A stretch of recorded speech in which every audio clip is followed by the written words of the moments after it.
So ayan mga tol, maraming nagko-comment regarding sa boxing gloves ko ito at ginamit ko. So ito mga tol is taga-tested to sa akin kasi ginagamit ko ito. Umabot na dito siya ng Korea.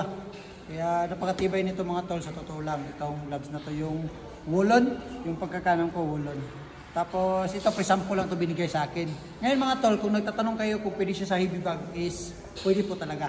Kagaya nito sa ginagamit ko. National team, kahit si Suyom nakabili din ito.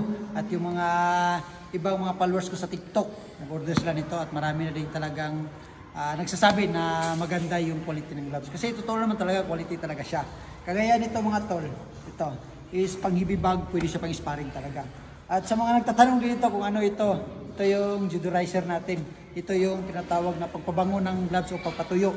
Nilalagay lang ito pag after nyong mag-training. Ayan. Ginaganyan ko lang siya lagi pagtapos ng training kasi alam niyo naman, pinapawisan tayo, naging basa at siyempre nangangamoy yung gloves.